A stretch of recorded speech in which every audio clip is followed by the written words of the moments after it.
세상의 악한 권세라든지 어려운 환경들이 우리를 약하게 만드는 것은 사실입니다. 그러나 우리를 더 약하게 만드는 세력이 있어요. 그것이 뭔가 하면 자기 자신에 대한 실망감입니다. 우리가 세상을 살면서 어떤 일을 하다가 실패하였을 때 자기 자신에게 실망해 버리게 되면 그 이후로는 그분이 어떻게 망가질지 알 수가 없어요. 우리 인생이 그만큼 연약합니다. 오늘 우리가 본문에서 보았던 베드로와 6 제자들이 어두컴컴한 방에 모여 있었습니다. 아마 햇빛이 쨍쨍하게 났어도 까만 커튼을 치고 어둡게 만들고 있었을 거예요. 이분들은 허공만 응시한 채 아무 말이 없었고 할 말도 없었습니다. 간혹 서로에게 눈치만을 보면서 그렇게 있었어요. 이런 그들을 보면 두려움에 떨고 있는 초라한 실패자의 전형을 볼 수 있습니다. 이 세상을 살다가 실패한 사람들이 사람 만나기를 싫어합니다. 집 밖에 출입하는 것을 싫어합니다. 집 안이 밝은 것도 싫어합니다. 바로 이런 상황이 바로 지금 제자들의 모습이죠. 그 중에 베드로가 제일 의기소침해요. 안타깝기는 이분들은 부활하신 주님에 대한 소식을 막달라 마리아에게 들었습니다. 심지어는 자신들도 이미 2번씩이나 부활하신 예수님을 만났어요. 그런데도 이렇게 풀이 죽어 있습니다. 예수님이 죽어버려서, 예수님이 다시 살아나지 못해서 이런 게 아니고요. 예수님은 죽었고 사흘 만에 다시 살아났고 자기들의 눈으로 2번씩이나 보았는데도 풀이 죽어 있습니다. 마침내 베드로가 작심한 듯이 말을 하죠. 나는 고기 잡으러 가겠다. 그때 나머지 6명도요. 누구 한 사람 말리지 않고 이구동성으로 나도 그러할 거야 라고 하면서 따라 나섰습니다. 사실 여러분, 이분들이 예수님이 십자가에서 죽임당하기 전만 해도요. 매우 의기양양했던 사람들입니다. 천하의 자신감이 충만했던 사람들이에요. 주님이 오병이어의 기적을 일으켰을 때, 온갖 병든 자들을 고쳐주셨을 때, 죽은 지 나흘이 지난 나사로를 살려주셨을 때, 또 며칠 전 수많은 군중들이 호산나를 외치는 그 환호 속에서 예루살렘으로 들어갈 때, 이런 때를 상상해 보십시오. 그분들의 모습이 어땠겠습니까? 그때도 의기소침해가지고 저 뒤에서 졸졸졸 따라갔겠습니까? 아니면 한쪽 구석에 그냥 얼굴을 가리고 창피한 듯 숨어 있었겠습니까? 아니죠. 한없는 자신감과 기대되는 것이요. 너무너무 커서 당당하게 앞장서서 따라갔었습니다. 그렇게 의기양양했었어요. 그런데 지금은 아니죠. 예수님이 부활하셨는데도 형편없습니다. 솔직히 십자가에서 죽음을 당했을 때야 사람인지라 잠깐 의기소침해질 수 있고 시리에 빠질 수도 있습니다. 그러나 지금은 예수님이 사망의 권세를 깨뜨리고 부활하셨잖아요. 그 부활의 주님을 2번씩이나 보았잖아요. 그러므로 지금 제자들은 누구보다도 더 크게 기뻐해야 합니다. 그런데 기뻐하지 못하고 있어요. 두려워하고 있어요. 누구보다도 먼저 온 동네를 다니면서 부활하신 예수님을 알려야 했습니다. 그런데 이들은 지금 맥을 놓고 있어요. 더군다나 예루살렘을 떠나서 갈릴리로 고기 잡으러 가겠다고 하는 거죠. 제자의 삶을 청산하고자 했습니다. 왜 그랬을까요? 여러분, 지금 모세가 살아오면, 엘리야가 살아오면 부활하신 예수님이 손에 못자국을 가지고 내게 샥 이렇게 보여주면 예수 잘 믿을 것 같아요? 헌신을 잘할 것 같아요? 기분상 그런 것 같아. 근데 실제로는 아닐 수 있어. 왜 이 제자들이 그랬을까? 자기 자신에 대한 실망감 때문입니다. 그래서 세상의 어떠한 악한 권세보다도 세상의 질병의 그 아픔과 가난의 그 쓰라린 경험과 절망적인 상황, 그것들보다도 더 무서운 적이 내 자신에 대한 실망감이라는 겁니다. 자기 자신에 대하여 실망하니까 예수님이 부활하여도 여전히 두려움 가운데 벌벌 떨고 있는 것이죠. 베드로를 보십시오. 주님 앞에 어린는 제자라고 얼마나 큰 소리를 많이 쳤던 사람이에요. 감옥에라도 함께 갈 각오가 되어 있었고 예수님을 따라 죽을지언정 나는 주님을 부인하지 않을 것입니다. 이렇게 호언장담했던 사람입니다. 하지만 결정적인 순간에는 보기 좋게 주님을 부인했어요. 그것도 주님이 계신 장소에서 주님이 빤히 쳐다보는데도 예수님을 모른다고 부인했습니다. 베드로는 제사장의 권세 앞에서 주님의 제자이기를 거절했던 거죠. 이런 모양의 저런 모양의 자신의 약함, 이런 모양 저런 모양의 자신의 실망감, 이런 모양 저런 모양의 자신의 두려움 때문에 예수님은 나의 그리스도요 하나님의 아들입니다라고 고백을 했으면서도 그 권세가 두려워서 예수님을 거절한 겁니다. 그런데 베드로와 제자들은 주님이 부활하셨다는 이 사실 앞에 지금 적나라하게 서야 되는 거예요. 섰어요. 예수님이 차라리 부활하지 않았다면 한때 당당하게 예수 따라간 거 자랑할 수 있어요. 한때 예수님에게 자기의 모든 것을 버려두고 가족을 버려두고 예수 따라 나섰다는 것 자랑할 수 있어요. 예수님을 부인했다는 사실은 자기의 입만 막으면 거치예요. 누가 알지도 못해. 그런데 이 예수가 부활했어. 이 예수가 부활하고 나니 자신의 그 나약한 모습이, 자신의 그 거짓된 모습이 적나라하게 지금 드러나고 있는 겁니다. 마치 태양이 서서히 올라오니 어둠이 드러나듯이.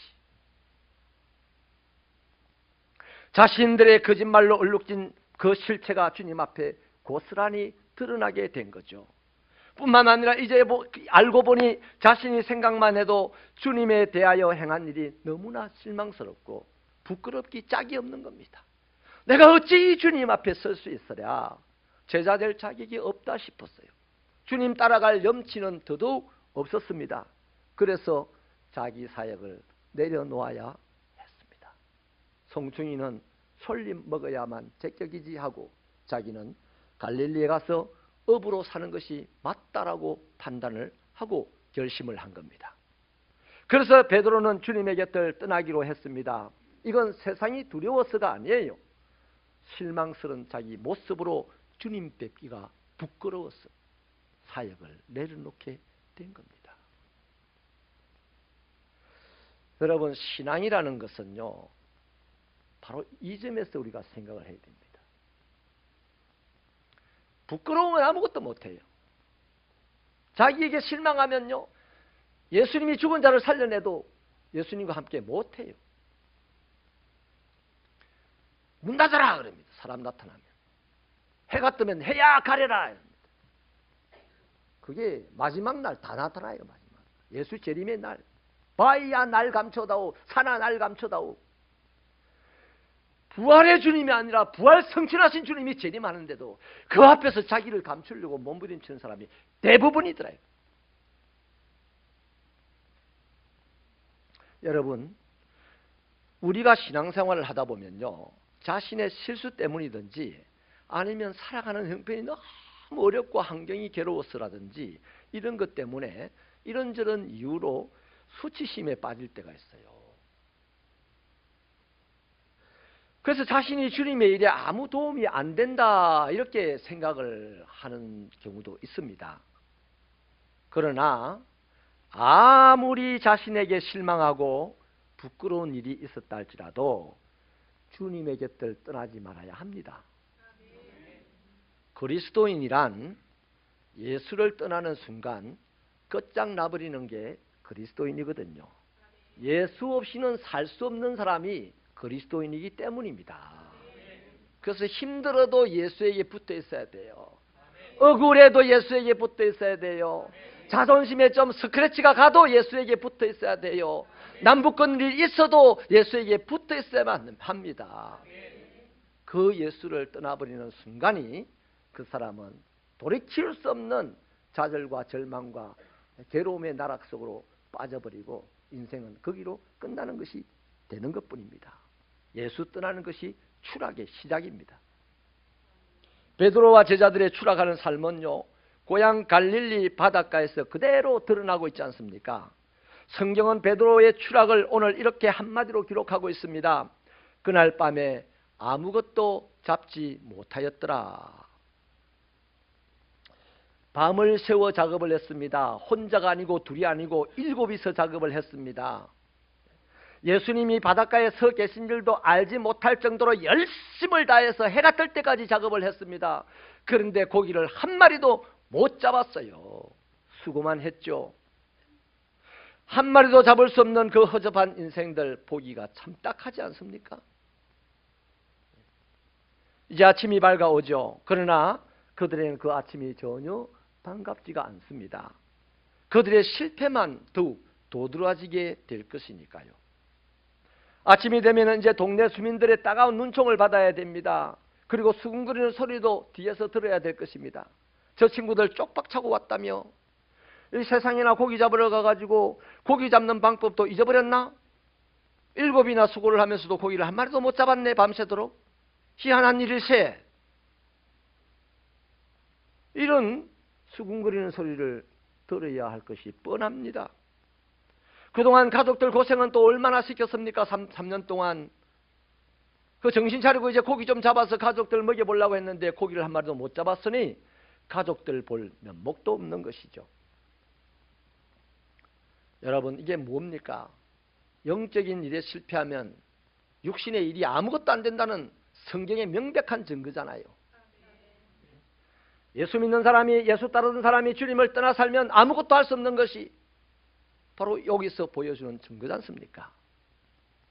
이 밝아오는 아침과 반비례하여서 제자들의 마음은 자괴감으로 말미암아 더욱 어두워져만 갔습니다. 이제 그들이 마주해야 될 것은 이웃들과 친구들의 외면, 가족들의 불신, 뭐 이런 것만 이제 남아있는 것이죠. 그 자기 인생도 자기 싫은 거예요. 더 싫은 거야. 예루살렘에서 실망하고 떠나온 이 사람들이 뭔가 성공을 해야 되는데 성공을 못하고 오히려 더 실패했으니까 이 자체도 지금 실망스러운 거예요. 몰결위에 가랑잎 하나 흔들거리듯이 그렇게 지금 흔들거리고 있는 중입니다. 추락했어요. 이렇게 추락해가는 제자들에게 예수님이 찾아오신 겁니다. 우리 4절을 같이 한번 읽어볼까요? 힘차게 읽겠습니다. 시작. 날이 새어갈 때에 예수께서 바닷가에 서셨으나 제자들이 예수신 줄 알지 못하는지라. 마가복음서에 의하면 예수님은 이렇게 될 줄 알고 먼저 갈릴리에 와서 기다리셨다, 이렇게 기록을 하고 있습니다. 여러분, 이런 걸로 볼 때 이 세상의 친구들은 다 나를 버리고 외면해도 예수님은 실패한 나를 버리거나 외면하지 않으신다, 포기하지 않으신다 하는 거죠. 여러분, 주님은 당신을 알아보지 못하는 제자들 보고 한심해하지도 않았어요. 제가 만약에 그 자리에 있다면 이럴까요? 내가 밤새도록 저거보다 먼저 와가지고 여기서 기다리고 있는데 내 이름도 한번 그물 던지면서 주여도 안 하고 던지는 거예요.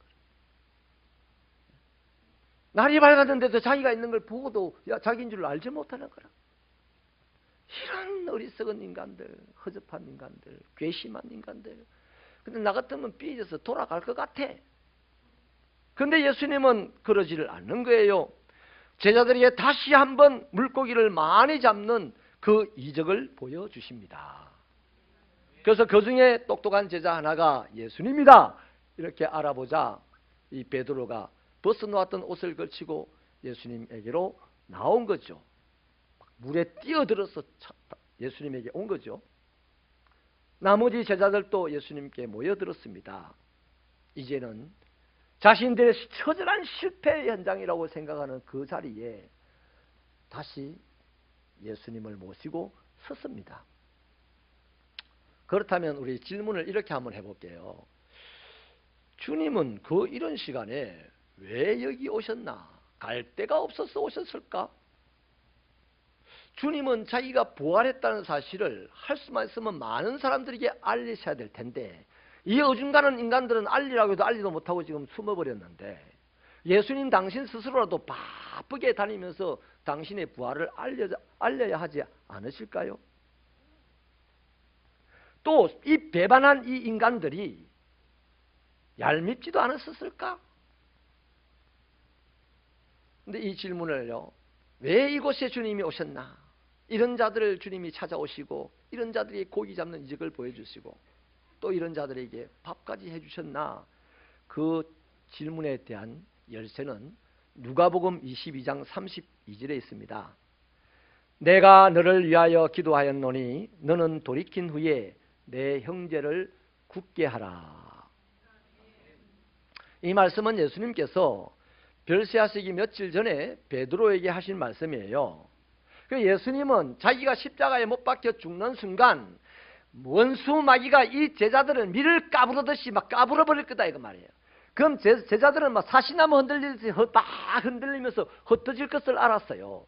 네가 나를 부인 안 한다고, 죽을 죄인정 부인 안 한다고, 너는 나를 부인하고 떠나갈 거야. 다 아셨어요. 그렇게 흔들리고 떠나가 버릴 이 제자들을 위하여서 예수님은 이미 기도했어요. 그리고 그들이 다시 한번 믿음의 터가 굳어져서 당신의 사역을 이어가며 수많은 영혼들을 세우기를 예수님은 기대하시고 계획해 놓으셨다는 말씀입니다. 여러분, 그렇다면 이 주님의 목적이 뭡니까? 이 땅에 주님이 오신 목적은 하나님 나라를 세우는 겁니다. 하나님의 통치가 이루어지게 하는 거예요. 그 일을 위하여서 제자들은 주님에게 택함을 받았고 3년 동안 양육을 받은 자들입니다. 그러니까 부활하신 주님에게, 40일 후에 성천하실 주님에게 가장 시급한 일은 이 귀중한 제자들을 사람답게 만들고 예수의 일을 할 사람으로 만드는 것이 너무나 중요한 일이에요. 열일을 제쳐놓고 이 일부터 해야 되는 거죠. 사람 보기에는 허접한 인간이지만 주님은 이들을 선택하시고 3년 동안 함께 하셨어요. 주님에게는 다른 사람이 없다, 너희들이 나의 일을 할 사람들이다 하는 개념이 있다는 거죠. 그래서 이 사람들이 예수님에게 너무 중요한 겁니다. 아무튼 그렇게 세워왔던 제자들이 이 십자가 사건으로 말미암아서 때를 놓치지 않던 마귀가 흔들어 버리니까 이 틈에 많이 흔들린 거죠. 거기에 제자들은 농락을 당해버렸습니다. 제자들이 갈릴리로 가는 이것도 다 마귀들에게 농락을 당한 거죠. 그러나 이렇게 농락당하고 실족한 제자들 앞에 예수님은 약속대로 부활하셨고 찾아오셨고 농락당하는 것을 깨부수고 다시 하나님의 일꾼으로 세우고자 하신 거죠. 아무튼 제자들은 이런 사건들 속에서 볼 때 주님의 부활 사건 앞에 딱 서니까 지난 며칠 동안 자기들이 했던 일들이 너무나 부끄럽고 수치스러웠다는 겁니다. 여러분, 예수 앞에 서면 부끄러움과 수치심으로 서지 아니하면 예수님의 경휼과 예수님의 위로와 예수님의 격려를 맛볼 수가 없어요. 바리새인 어느 누구도 수치심을 가진 자가 없습니다. 모두가 자부심이 대단했어요. 그래서 항상 잘난 줄 알았습니다. 그러나 한 번도 하나님에게 위로를 받은 적이 없고 하나님의 격려를 받은 적이 없어. 그러나 죄를 뒤집었었던 문둥병자는 위로를 받고 치료를 받았어요. 가슴을 치고 울부짖었던 세리는 주님에게 위로를 받고 칭찬을 받았습니다. 오늘 이 제자들이 부활하신 예수님 앞에서 와 하고 기뻐한 것 우리가 기대하는 거죠. 그러나 부활하신 주님 앞에서 못난 자신들의 모습 때문에 주님 앞에 설 수 없어서 이제 세리처럼 가슴을 치고 있는 장면을 상상할 수 있고 기억할 수 있고 추론할 수 있기를 바랍니다. 그래서 주님은 그들을 찾아가셔서 그들에게 다시 일할 수 있는 힘과 능력을 주신 거죠. 한때 말이죠, 참으로 큰 뜻을 품고 모든 것을 불어두고 주님을 따라갔습니다. 내 부인과 내 자식들을 버려두고 예수 따라온 사람 나와봐라. 아무도 없어요. 내 직업을 버려두고 예수 따라간 사람이 있으면 나와봐라. 아무도 없어요. 이분들만 나갔다고요. 그런데 이분들이 그게 중요한 것이 아니었습니다.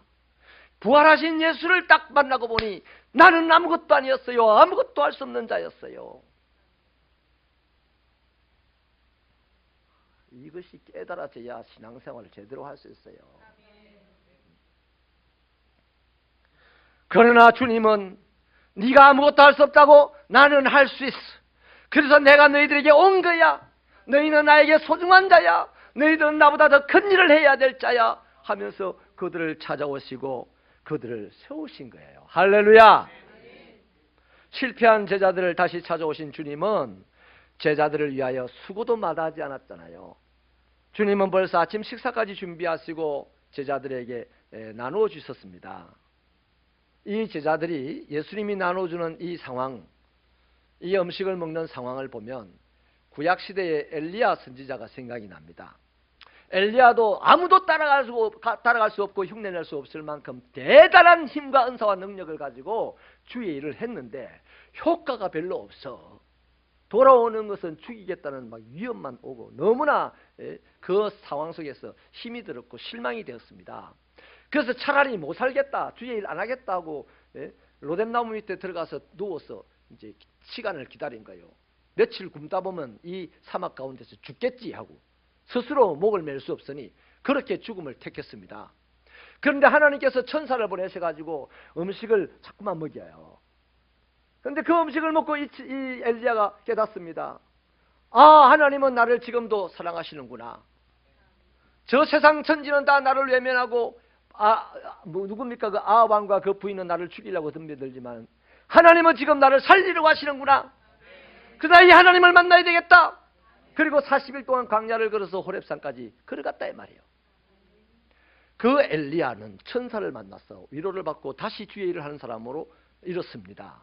그런데 오늘 이 제자들은 누구를 만났나요? 직접 찾아오신 주님을 만났습니다. 그것도 사람이 무서워하는 죽음을 이기시고 부활하신 주님을 만났어요. 그 주님이 내가 대접을 수백 번을 해줘도 부족할 것인데 그 주님이 직접 아침을 지어서 나를 대접을 해주십니다. 이건 뭡니까? 드디어 주님의 사랑을 깨닫는 거예요. 드디어 주님의 그 성실하심을 깨닫는 거예요.